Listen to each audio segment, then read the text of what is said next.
नमस्कार दोस्तों, मेरा नाम श्याम सुंदर बिश्नोई और पिछले वीडियो में हमने मानव पाचन तंत्र के बारे में पढ़ा था और आज हम पढ़ेंगे मानव श्वसन तंत्र कक्षा 10 विषय साइंस। तो आज मानव श्वसन तंत्र ह्यूमन रेस्पिरेटरी सिस्टम। मनुष्य में श्वसन किस प्रकार से होता है, किस प्रकार से ऑक्सीजन शरीर के अंदर जाती है और किस प्रकार से हम कार्बन डाइऑक्साइड अन्य गैसों को बाहर निकालते हैं और किस प्रकार से हमें ऊर्जा प्राप्त होती है, उसके बारे में हम पूर्ण रूप से जानेंगे। तो सबसे पहले मानव श्वसन तंत्र के विभिन्न अंगों के बारे में जानते हैं, कौन कौन से भाग है, कौन कौन से ऊतक है, उनके बारे में जानते हैं। तो मानव श्वसन तंत्र की शुरुआत है वो नासिका यानी कि नाक से शुरू होती है और फेफड़ों के अंदर जो कुपिका होती है एवियोल वहां तक खत्म होती है। तो सबसे पहले नामांकन करते हैं। सबसे बाह्य भाग कौन सा है? नाक या नासिका, जिसको हम कह सकते हैं नोज। तो ये क्या भाग हुई? नासिका। नासिका के बाद में जो पीछे का भाग है वो क्या कहलाया जाता है? नासा गुहा।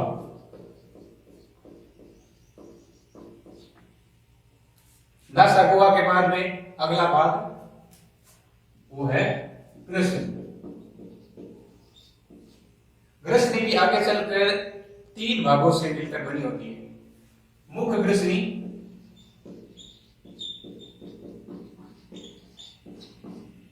उसके बाद में कंठ ग्रसनी,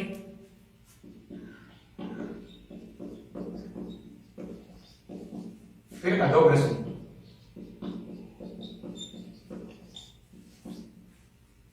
मुख ग्रसनी कौन सी हुई? जो मुख की तरफ आ रही है, यानी ये ग्रसनी है और ग्रसनी से ठीक आगे वाला भाग ये भाग कहलाया जाता है मुख ग्रसनी। कंठ ग्रसनी, ये जो उपास्थि से मिलकर बनी हुई संरचना, ये चीज क्या कहलाई जाती है? कंठ ग्रसनी। और अधोग्रसनी यानी इस कंठ के नीचे वाला ये भाग, जिसको श्वसनी भी कह सकते हैं हम, ये क्या है? अधोग्रसनी। उसके बाद में नीचे वाला भाग श्वसनी, जो सीधी लंबी नली के आकार की होती है। इस ग्रसनी के अंदर भी सी आकार के छल्ले पाए जाते हैं। ग्रसनी क्या है? पेशियों से बनी हुई होती है और हमारा शरीर प्रतिदिन अलग अलग कार्य करता है, जिसके कारण से हम सोते हैं, उठते हैं, दौड़ते हैं और ये पेशियों से बनी होती है। तो पेशी तो ये पिचके नहीं, उससे बचाने के लिए इसके अंदर क्या पाए जाते हैं? सी आकार के छल्ले, जो काफी कठोर होते हैं और इसी ग्रसनी को पिचकने से रोकते हैं। तो ये क्या है? सी आकार के छल्ले। श्वसनी आगे चलकर 2 भागों में बढ़ती है, जो एक दाएं फेफड़े में जाती है तो एक बाएं फेफड़े में जाती है। इसको क्या कहते हैं? श्वसनिका। एक है श्वसनिका, दूसरी श्वसनिका। यानी कि यदि मैं ऐसे खड़ा हूं तो ये इधर वाला बायां भाग, इधर वाला दायां भाग, यानी ये बाएं फेफड़े में जा रहा है तो ये दाएं फेफड़े में, जो श्वसनिका ले जाती है। श्वसनिका आगे चलकर और छोटे छोटे नलियों में बढ़ जाती है, यानी प्राथमिक श्वसनी।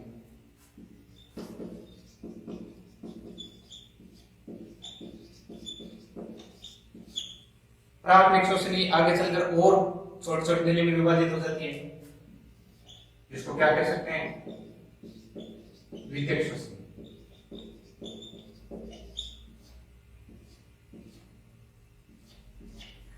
द्वितीयक श्वसनी आगे चलकर और छोटे छोटे नलियों में विभाजित हो जाती है, उसको क्या कहते हैं?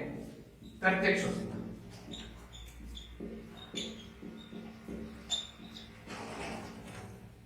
तृतीयक श्वसनी के अंत में आगे चलकर छोटे छोटे गुब्बारेनुमा संरचना होती है। वो संरचना क्या कहलाई जाती है? कुपिका, यानी जो श्वसन तंत्र का सबसे अंतिम भाग है, कुपिका। तो फेफड़ों के अंदर क्या क्या हुआ? श्वसनिका फेफड़ों के अंदर प्रवेश द्वार है। श्वसनिका आगे चलकर किसमें बढ़ती है? प्राथमिक श्वसनी। प्राथमिक श्वसनी आगे चलकर किसमें बढ़ती है? द्वितीयक। द्वितीयक किसके? तृतीयक। और तृतीयक आगे चलकर किसमें मिले होते हैं? कुपिका। अब फेफड़ों की यदि बाहरी संरचना की बात करूं तो फेफड़ों में बाहरी ओर पेशियां होती है, जो श्वसन के दौरान हमारे जो पसलियां है उसमें रगड़ खाने से इसको बचाती है। हम हरदम हर्ष में श्वास लेते रहते हैं, छोड़ते रहते हैं, जिसके कारण से फेफड़े फूलते हैं तो कभी पिचकते हैं। तो जो कस किया है उसमें ये फेफड़े रगड़ खाते हैं। तो हमें पता है भाई किसी चीज में यदि कोई ज्यादा रगड़ खाता है तो उस चीज घिस कर अंत में नष्ट हो जाती है, लेकिन फेफड़े है जैसे जैसे रहते हैं। तो ये जो पेशियां है ये क्या करती है, फेफड़ों को रगड़ से बचाती है। और सबसे अंत में नीचे की तरफ क्या होता है, डायाफ्राम।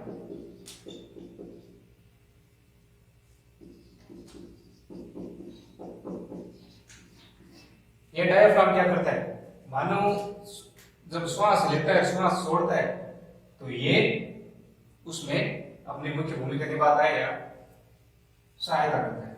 और ये मानव श्वसन तंत्र को और पाचन तंत्र को अलग करने का कार्य भी करता है, क्योंकि नीचे पाचन तंत्र के विभिन्न आमाशय जो ग्रहणीय विभिन्न प्रकार की ग्रंथि आ जाती है और श्वसन ऊपर है। एक बात ध्यान रखना, मानव श्वसन तंत्र में हमें पता है हृदय भी होता है भाई। तो हृदय क्या करता है, बाईं ओर झुका रहता है, यानी इस भाग के अंदर यहाँ पर होता है हार्ट, हृदय, जिसके कारण से हमारा जो बायां फेफड़ा है वो चौड़ाई में तो कम और लंबाई में ज्यादा होता है, और दायां फेफड़ा है वो चौड़ाई में थोड़ा अधिक और लंबाई में थोड़ा सा कम होता है। अब ये ऐसा क्यों है, क्योंकि बाईं ओर हृदय का जो झुकाव है वो ज्यादा हो जाता है, जिसके कारण से हृदय अपना कार्य सही तरीके से कर सके, इसलिए ये बायां फेफड़ा है इसका आकार थोड़ा कम होता है या इसकी चौड़ाई कम होती है। अब देखो मानव में श्वसन तंत्र किस प्रकार से कार्य करता है, यानी आप श्वास किस प्रकार से लेते हैं, वो श्वास कहाँ जाता है, आगे चलकर उसका क्या होता है, किन किन भागों से गुजरता है। तो सबसे पहले नासिका द्वारा, यानी नासिका हमारे नाक आगे दो प्रवेश द्वार होते हैं, बीच में पतली झिल्ली होती है जो नासिका को दो भागों में बांटती है। उसके बाद में नासागुहा, नासिका के अंदर छोटे छोटे महीन पाद होते हैं,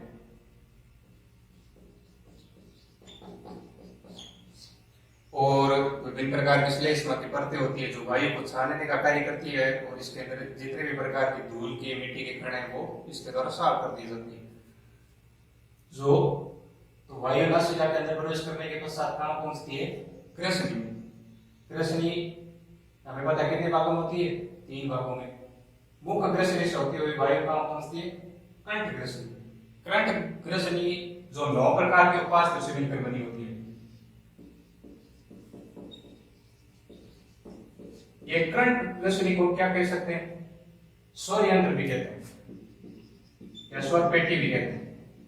मनुष्य जब बोलता है तो जो फेफड़ों के अंदर से जो वायु है वो इन स्वर यंत्रों की उपास्थि में से होकर गुजरती है, जिसके कारण से मनुष्य अलग अलग प्रकार की आवाजें निकालता है।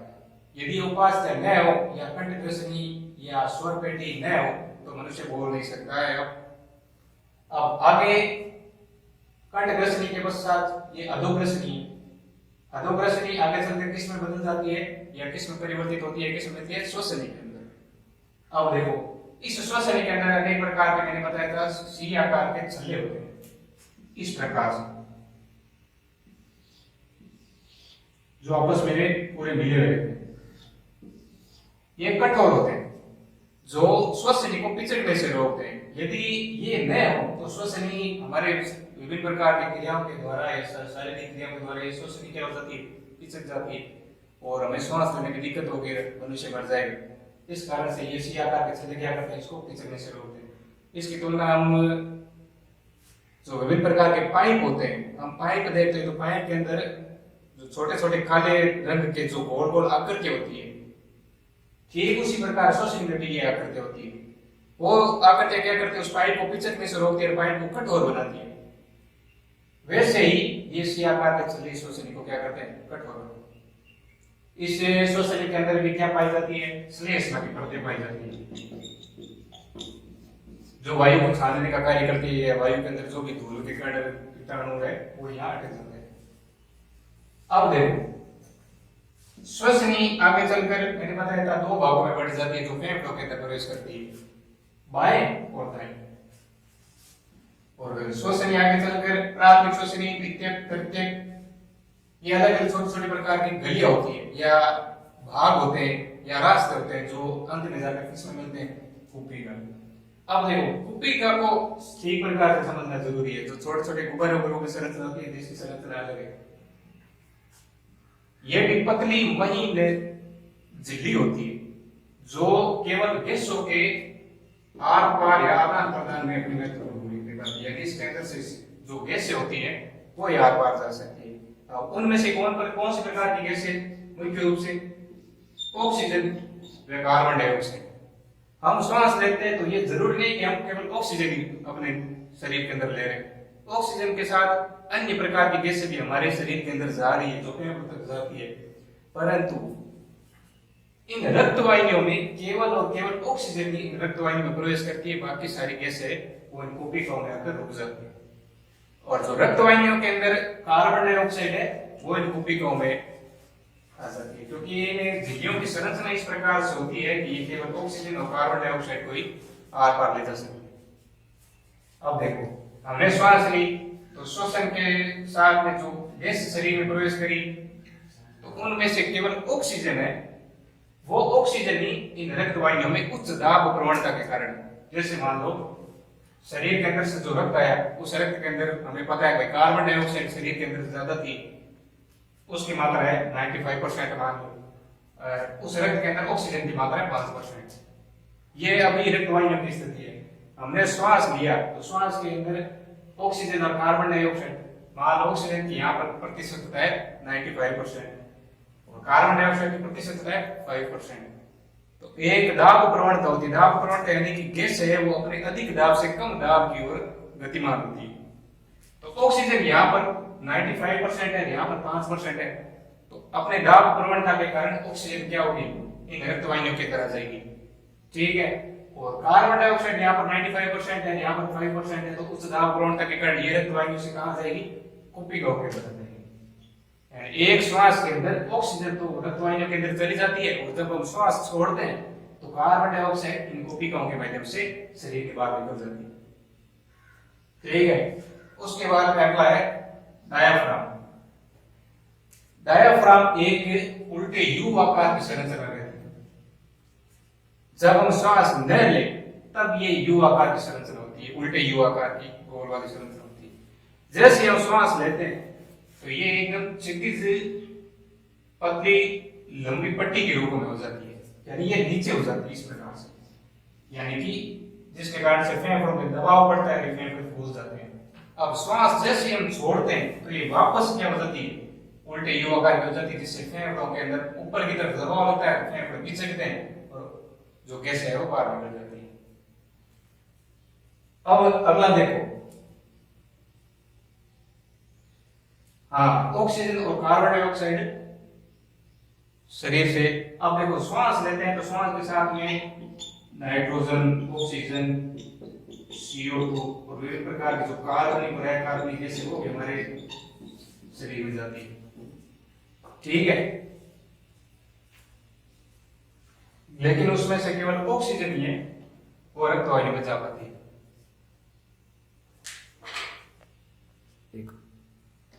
चलिए अब एक बार पूरा जो श्वसन तंत्र है उसके बारे में वापस देखते हैं, किस प्रकार से पूरा वायु है वो हमारे शरीर के अंदर प्रवेश करके रक्त वाहिनी करती है। तो सबसे पहले वायु कहाँ है? नासिका। तो नासिका के अंदर मैंने बताया था क्या होता है, मेन वाल्व और श्लेष्मा प्रत्युत्ती जो वायु को छानने का कार्य करती है। उसके पश्चात वायु मुख ग्रसनी, मुख ग्रसनी से कंठ ग्रसनी में प्रवेश करती है और कंठ ग्रसनी से अधोग्रसनी, अधोग्रसनी के बाद में वायु कहाँ जाती है? श्वसनी, और श्वसनी से प्राथमिक श्वसनिका, फिर द्वितीयक श्वसनिका, फिर तृतीयक श्वसनिका। इन श्वसनियों में भी श्लेष्मा की परत होती है जो वायु को क्या करती है? साफ करने का कार्य करती है। एक दूसरा जो वायु को खींचने का मार्ग है वो है मुख श्वसन। मुख श्वसन क्या होता है?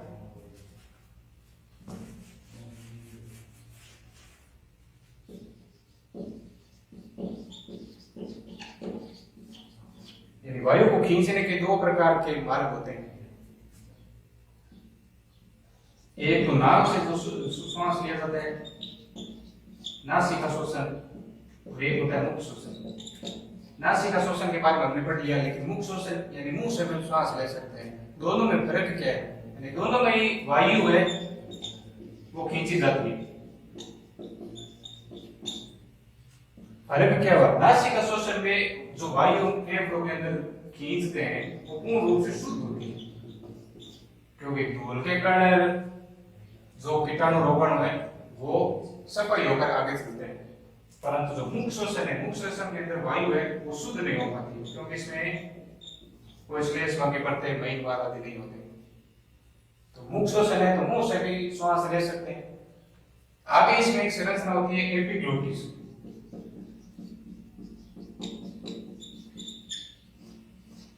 एपिग्लोटिस का कार्य क्या है? जो पाचन की नली है और श्वसन नली है,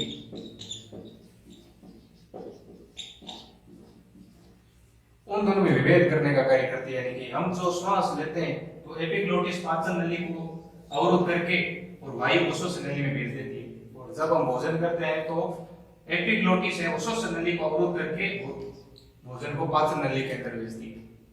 तो एपिग्लोटिस क्या करती है? इन दोनों के बीच के मध्य का कार्य करती है, जो वायु और भोजन को अलग अलग बांटने का कार्य करती है। अब कंठग्रसनी या स्वर पेटी के बारे में देख लेते हैं, तो इसमें कितने प्रकार के भाग होते हैं? उपास्थि होती है, 9 प्रकार की उपास्थि होती है, जो हम अलग अलग प्रकार के जो स्वर है या हम जो बोलते हैं, अलग अलग प्रकार की राग है वो है, उनको निकालने का कार्य कौन करती है? स्वर पेटी। और शियाकार के चले श्वसनी, श्वसनिका, प्राथमिक, द्वितीयक, तृतीयक और कुपिका। अब कुपिका के अंदर भी जो रक्तवाहिनी है, रक्तवाहिनियों के अंदर क्या पाए जाते हैं? हीमोग्लोबिन। और हीमोग्लोबिन किसका परिवहन करता है? मुख्य रूप से ऑक्सीजन। हम जैसे ही श्वास लेते हैं और ऑक्सीजन कुपिका के अंदर आती है और कुपिका से रक्तवाहिनी में जाती है, तो हीमोग्लोबिन ऑक्सीजन को अपने साथ जोड़कर हृदय की ओर ले जाती है, और हृदय से वो रक्त है वो पूरे शरीर की कोशिकाओं तक चला जाता है। हीमोग्लोबिन केवल इसका वाहक का कार्य करता है और इसके साथ में दूसरा कोई कुछ भी कार्य नहीं करता। ये डायरेक्ट हीमोग्लोबिन ऑक्सीजन को कहां तक ले जाता है? कोशिका। और कोशिका के अंदर सेम यही सिस्टम होता है, ऑक्सीजन तो कोशिका के अंदर पहुंच जाती है और वहां से जो कार्बन डाइऑक्साइड बनी है वो रक्तवाहिनी के अंदर जाती है।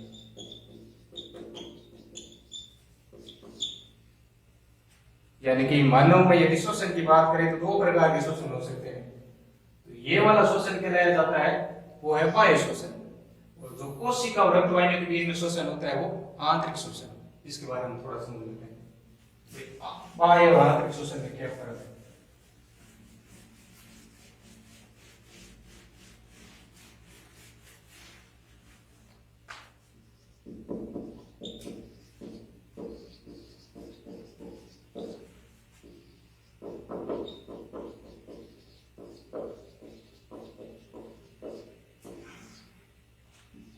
बाह्य श्वसन किन किन के मध्य होता है?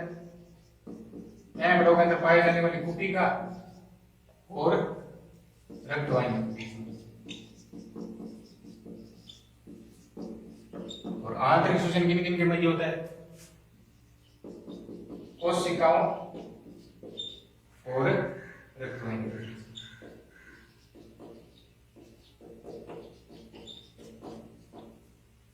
कुपिका के अंदर ऑक्सीजन अधिक होती है और रक्तवाहिनियों के अंदर जाती है, और कार्बन डाइऑक्साइड है वो कुपिकाओं के अंदर जाती है।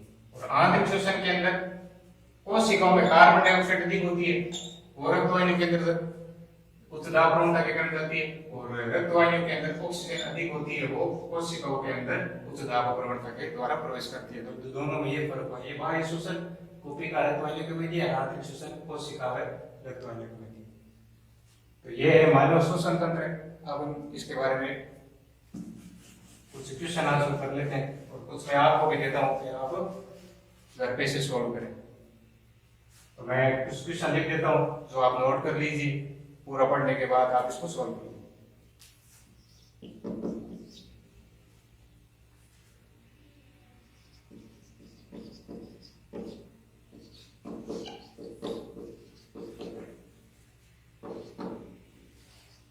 श्वसन तंत्र में नासिका वायु को साफ करने के लिए या छानने के लिए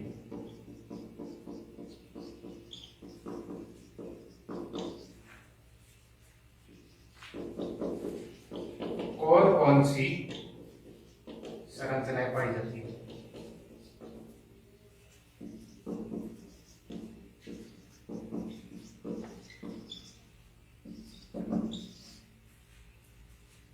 अगला,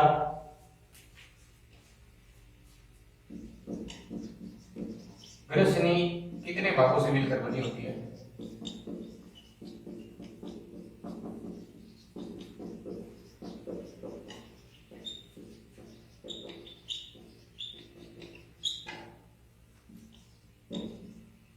उनके नाम व कार्य।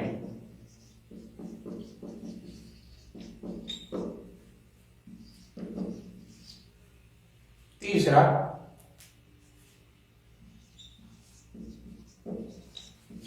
श्वसनी आगे चलकर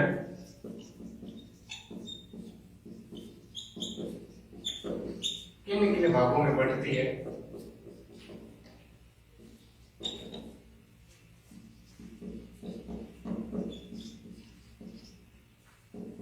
नाम है। अगला चौथा क्वेश्चन देखिए, कूपिका के बारे में बताइए, कूपिका क्या है?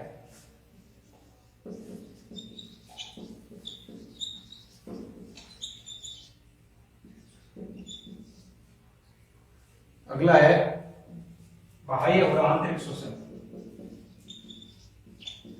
में क्या अंतर है?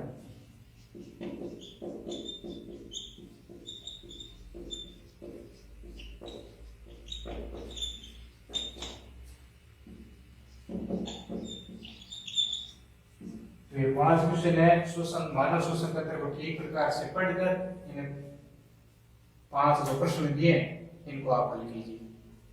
तो ठीक है दोस्तों, सही प्रकार से मानव श्वसन तंत्र का अध्ययन करो और इस प्रकार से इसको समझो।